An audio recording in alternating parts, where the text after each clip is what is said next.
first Miami Book Fair International, founded by Miami-Dade College and other community partners, took place in the year 1984.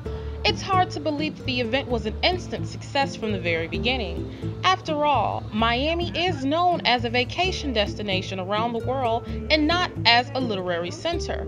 This year, we are celebrating with the presence of over 500 authors from all over the world. Hello, my name is Chanel White, a student at Miami-Dade College, and welcome to today's special program. We are here at the Miami Book Fair International, and within the next half hour, we will be interviewing some of the authors that are taking part in today's events. My first guest today is the author of over 160 books, which have been translated into 30 different languages. We are here with Mr. Peter Larangis. How are you? I'm fantastic. I'm happy to be here. I love this book fair. Really? So you've been here before? Oh yeah. Well, we are so happy to have you here with us today. One of the first questions that I want to ask you is, what started you off as a writer? How did you begin writing? I don't even remember not wanting to be a writer. When I was a boy, I was the oldest in my family, so I was the one who told stories to all my cousins. I had about 14 cousins. And so I was the one who had to do imitations and make them laugh. And as I grew up, I used to like to write them down. And even as a second, third grader, I used to hide notebooks in my math book in math class, and the teacher thought I'd be doing math problems. And I was really writing science fiction stories. So ever since I was little, that's all I ever wanted to do. Wow. So I see that you are a Harvard University graduate. What did you take up? What did you major in? I majored in biochemistry, which was, wow. I mean, I was expecting you to say English or creative writing or something. Literature or something. Yeah. Well, I wanted to, but as I grew up, I always got the messages that I needed to do something practical. I always knew I wanted to be a writer. I also wanted to be an actor. Those were like the only two things I ever wanted to do. But all the feedback I kept getting, especially being the oldest in a big immigrant family, was you got to do something legitimate. So my roommates were all majors and they were all pre-meds. And I was good in the sciences, and I liked the sciences, but I get weak at the sight of blood. I would have been the world's worst doctor. So I majored in biochemistry thinking that I might develop an interest in it, and I never did. And it really, my interest in writing and in performing lasted all through that, and I did lots of it while I was in college, but it really wasn't until I was after college when I knew I needed to do something, and if I didn't do the things that I knew I wanted to do and that I could, that I'd regret it the rest of my life. So I jumped into it around age 23, right after college. Wow. So how long have you been writing? How long have you been an author? I started as an actor, so for 8 years, there was a brief segue into thinking I was going to be a lawyer. That didn't work. And then after that, I was an actor for about 8 years. I did a Broadway show. I did a lot of singing, acting all over the country.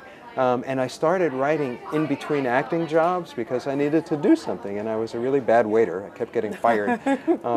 So I started editing books, and from that editing job, I got a lot of work for hire projects to write books. And then I really rediscovered the thing that I was always meant to do, that I always wanted to do. And somewhere around the age 30, I made the shift from acting, editing, directly into writing, and I've been full-time writing now for about 25 years. 25 years. Yeah. So within 25 years, you've wrote 160 books. And I'm sure, people are wondering, how do you find the time? 160 books in 25 years, how? It seems almost impossible. I know. Well, when I started, they were very small books, puzzles and games, class projects. I wrote sort of educational books. Then I went into ghostwriting. I ghost wrote books in the Hardy Boys series, Sweet Valley High, Babysitter's Club. So someone else's name was on the cover, but I was learning. I was learning how to write, training myself, learning about character and setting and plot. And, without the risk and without all the publicity, because I was a ghostwriter. And you really have to push books out when you do that. I mean, you're constantly, back then, especially in the 90s, books in series were coming out every month. So there was plenty of work, and you really had to develop your skills to write extremely fast. So I did those. I did movie novelizations under an assumed name, and then in between I did my own books. And and over, just collected, I guess. So this new book that you have, please tell us about this new book that you're promoting. Well, it's a new series called The Seven Wonders, and this is the second book, Lost in Babylon. It's about a boy named Jack who's inherited something from the ancient civilization of Atlantis that sank, from one of the princes who survived. It's a gene that will take whatever you're good at, turn it into a superpower, but anyone who's ever had that gene has never lived past the age of 14, and Jack is 13. And he finds himself on an island with 3 other kids, each of whom have this inheritance, have some really special ability, but they're all doomed. And on this island is an institute that's been set up to study them, and they found a cure.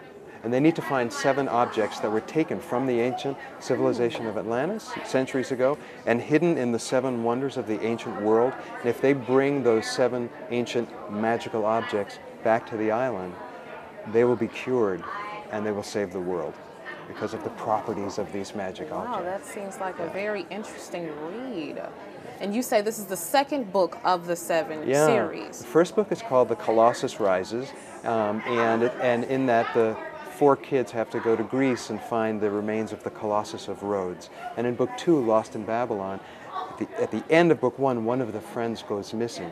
So in book 2, they've got to find the friend, and they've also got to find the second object and bring it back. So the adventure just ramps up even more. And last Sunday, Lost in Babylon debuted number 3 on the New York Times bestseller list for children. Wow, so you're always on the New York Times bestseller list, Oh, I see. I'm trying. Now, with the entire series, is there a specific point that you're trying to get across to your readers, to your fans? Not really. I mean, it's really about the story. Well, it's about the story, which operates on many levels.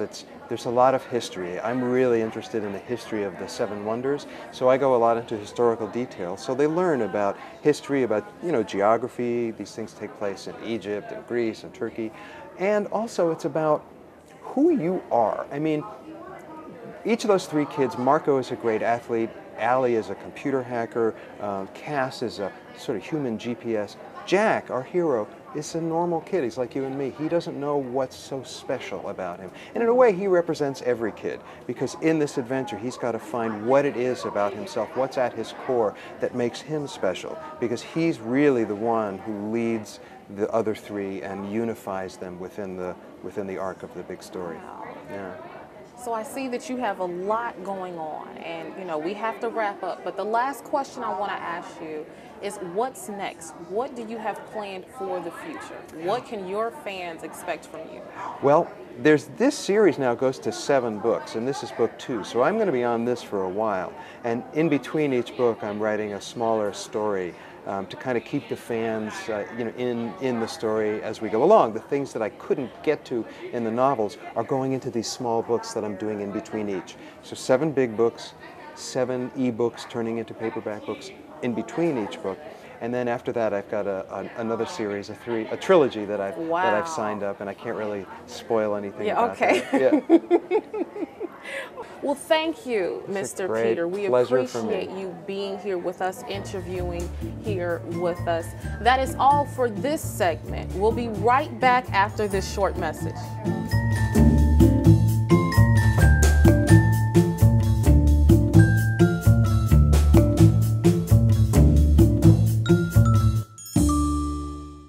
Cool programs for hot jobs. Let Miami-Dade College jumpstart your career. We offer bachelor's degrees in film and TV production, electronics engineering, supervision and management, and nursing. Or choose from 300 other programs. With our flexible course schedules, you can take classes during the day, evening, weekend, or online. For more info, visit MDC.edu or call 305-237-8888. Get the knowledge and training for today's in-demand jobs. Register now.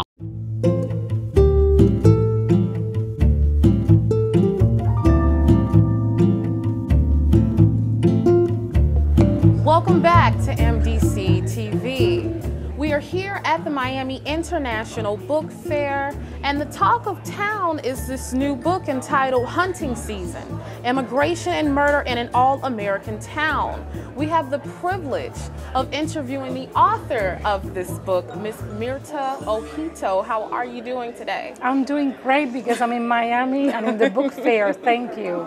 Now, I do know that you are a Miami native. How does it feel to be back in your hometown? I'm actually a native of Cuba, but Miami sometimes feels like an extension of Cuba. So it feels very good to be back in Miami, but in many ways I've never really left. I have a home here. 2 of my 3 children were born here. My family's here. So for me, this is home.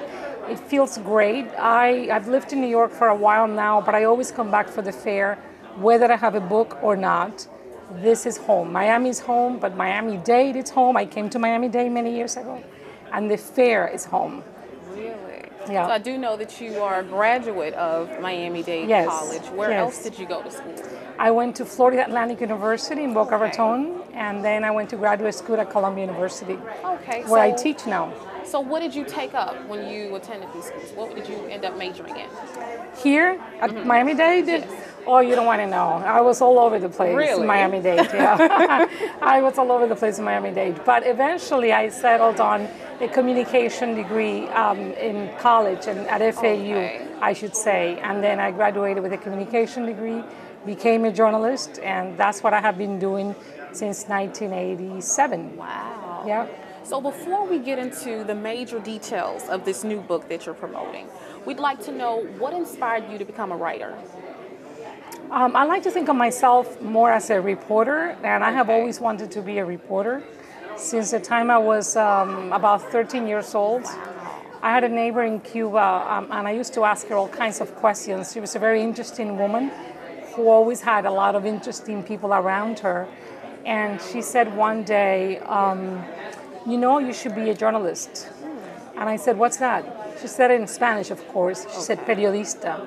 And I said, what is that? And she said, that's somebody who likes to read and write and who asks a lot of questions like you do. And I like the sound of that, and since then I've been saying that I like to be a journalist. In addition to that, around that time, Barbara Walters went to Cuba and interviewed Fidel Castro. And that was televised. And when I saw this then young, powerful woman asking questions of a person that we could never aspire to question ourselves, I thought that was a very powerful profession, a very interesting and intriguing profession. And then I decided that, coupled with what my neighbor and friend had said, I made up my mind that I wanted to be a journalist, and I never changed my mind. Wow. So in other words, interviewing people and talking to people was something that came naturally to you. Yes, I'm just very naturally curious. Wow. So even at work, when you're teaching and things of that nature, you don't feel like you're working. You feel like you're doing No, it's something always a that pleasure. It's always a joy. My Wow. students are a source of endless fascination for me. We have students from all over the place, just like here in Miami-Dade, and I'm just very curious and fascinated by their stories. So now, Hunting Season, your new book. Can you tell us about your new book? What should Yes. readers expect? Well, it is a true story. It is a true story of a horrible murder that took place in a town not far from Manhattan, where I live, in Patchogue, Long Island, about 60 miles away from Manhattan, where a group of teenagers went out hunting for beaners, which was their derogatory term for Hispanics. This was a form of entertainment or the form of sport. They went out once or twice a week chasing immigrants and harassing them and attacking them. And in this particular case, they found one who fought back. His name was Marcelo Lucero, and they stabbed and killed him. And Marcelo was 37 at the time. He was from Ecuador. He was getting ready to return home after 15 years in the US. And the thing about the story that appealed to me was trying to understand how it is that a group of teenagers can actually think so little of a group of human beings as to go out to harass them and attack them and ultimately kill them. I also saw it as an opportunity to tell the larger story of immigration in the US, which is an issue that is very, very important. It was when Marcelo Lucero was killed in 2008 and continues to be now as the nation wrestles with whether or not to pass a law that would give a path to citizenship to so many, 11 million people in the US, many of whom are young people who want and deserve the opportunity to, for example, go to college, right? And get a driver's license. And eventually, of course, become US citizens of the only country they know as their own. One thing I'd like to know in particular, I don't know how long it took you to write the book, but what do you feel you learned from writing this book? It took me about 3 years to report and write the book. And I learned many things, but one of the most important things I learned was that words matter. What we say to our children around breakfast table and dinner table has an impact. What elected officials say has an impact. What the media say has an impact.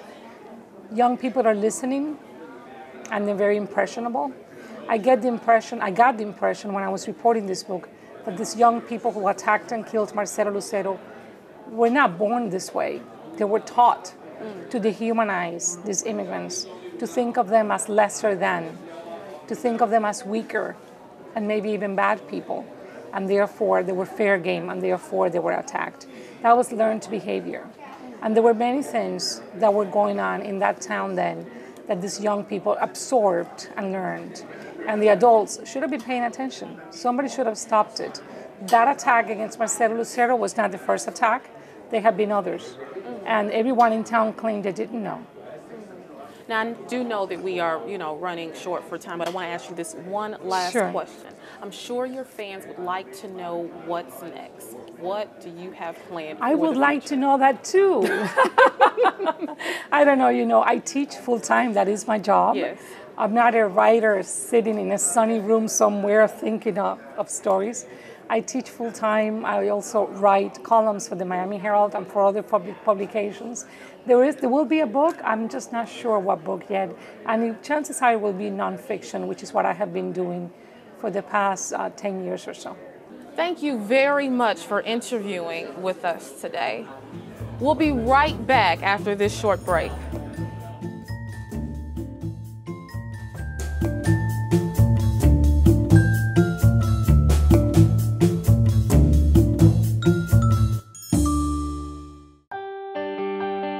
Fresh thinking is being served at MiamiDade College. Create your own recipe for success in the evolution of food culture at the Miami Culinary Institute. Learn the skills you need to jumpstart your career in the culinary arts. Turn green into gourmet and celery into salary. Miami Culinary Institute. Food, culture, innovation. Visit us at MiamiDadeCulinary.com. Register now. Miami Culinary Institute.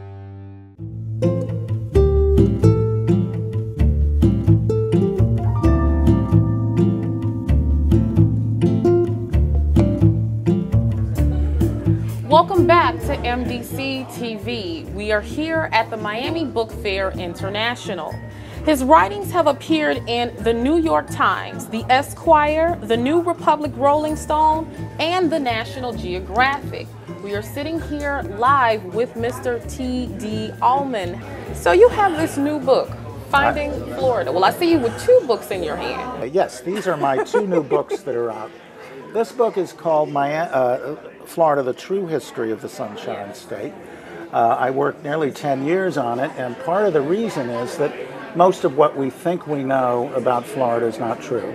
And to my satisfaction, this book has received full-page reviews in the New York Times and in the Wall Street Journal, and it was a finalist for the National Book Award. And this book, which has also just come out this year, is the republishing of my original book on Florida, which is considered the classic study of Miami and what it means to America. So this is a very special year for me and my connection with Florida. Wow. Can I ask you something? Yes. How long have you been writing? I've been writing since I was 7 years old. I was born in Florida, although my family is from New England. And in second grade, I was walking home from school. You know, I can remember in Florida colored water fountains. I would go and drink out of the colored water fountains just to show them. And I was walking home from the bus stop to our house, And I thought, I can write better books than this. And I was thinking about Dick and Jane. I don't know if they still have the Dick and Jane books in school. And they would say things like, see Dick run, see Dick run. I said, I can do better than that. And that's when I started being a writer. And all these years, as you know, I'm over 40 now. I have earned my living as a writer, and I will not do anything else. And once you make the decision that you will starve rather than do anything else besides being a writer, which you can see I have not starved, so that focuses you. When it comes to the book, Finding Florida, how did you begin the search on conducting the research for all of the information that you have? And Well, I flew. I mean, remember, I had written a previous book on Florida, and I had written some articles for Esquire, for Gentleman's Quarterly, for the National Geographic magazine, and I thought I knew Florida. And I flew from New York to Pensacola, and I took a rental car, and I lived in it for 2 weeks, 3 weeks. And I went all around the part of Florida nobody knows, north of Orlando. And that was a revelation to me. And then I started, everybody thinks they know the history of Florida. And then I started doing research, and I found Ponce de Leon did not discover Florida. And from there it goes on. I learned that the people we're taught in school are bad people, are mostly good people. And that the history of Florida has been enacted by scoundrels and mostly written by liars. And so this pushed me on, and I wrote and wrote and wrote. And each point there was a wonderful discovery. Unfortunately, you know, when you're demolishing a false edifice, you create some debris. But the great satisfaction of the book was finding so many fine people and restoring them to history. One of them was the first Florida-born governor named Ossian Hart. He was a great abolitionist, a native-born Florida abolitionist. He sided with the Union during the Civil War. And he had integrated the schools. He had integrated the public transport and everything. And this was in 1873, 1874. And he was a great Floridian. There are other great, one of my favorites is a man named Zephaniah Kingsley, who fell in love with a black woman. He bought her in the slave market in Havana. They came back, and they were Florida's first biracial power couple. Wow. And this was in the 1820s and 30s. So there are all these wonderful people who really fit in with the Miami, the Florida, and the America we know today. And so it wound up being the book very much about America. Wow. Anything else? I would like to know, because I see that you've learned so much from conducting this research on this book. Is there anything in particular that you would like your fans or your readers to grasp from reading this book? Yes, the thing I would like them to, two things. You can never trust the conventional wisdom. You must have an independent mind, and you must go and seek out the truth. And if you hear it on TV, if a politician tells you, if your teacher tells you it, doubt it. Go and establish the truth for yourself, whether it's Florida, whether it's America, whatever it is. I guess the second thing I want to say is please read both my books. I think you will learn a great deal from both of them about your own lives. I mean, what happens in Miami, the Cubans, and now many other Latinos, and the Anglos, of course, who are from many different strains, and now also the other people from the Haitians, the people from the Caribbean. What they always say to me makes me very proud. They say, you describe us as we are. And, you know, truth does not come from a shouting match on a cable TV. You know, one person takes one stand, people say when I finish a book or an article, oh, you're so opinionated. I'm not opinionated. You can say I'm judgmental in the sense that I spend a lot of time trying to find out things. And I guess the other thing I'd like to say is the Miami Book Fair and MiamiDade College are just an example of what I really find so promising about Miami and America. We're not going to deal with our problems from the top. We can see that now. But when I see what's happened here at MiamiDade, when I see how this has grown from a community college into a major, it has its open arms where people can come in, I think it's wonderful. I'd love to come and teach here sometime. Wow. You don't even have to pay me. Well, I'm sure the school would love that. Anyway, I really want to congratulate you all and thank you all. And as I said, I attended my first book fair here, I think 27 years ago when it was just starting. And this is a special year for me now because I have 2 books here. And so it's like you have 2 babies and they're both in school. Thank you so much. This ends today's program. If you've missed this year's book fair, remember that next year you'll have the opportunity to meet with different authors and enjoy the fun of reading. We hope to see you then. Until next time, I'm Chanel White, and remember, the more you read, the more you know.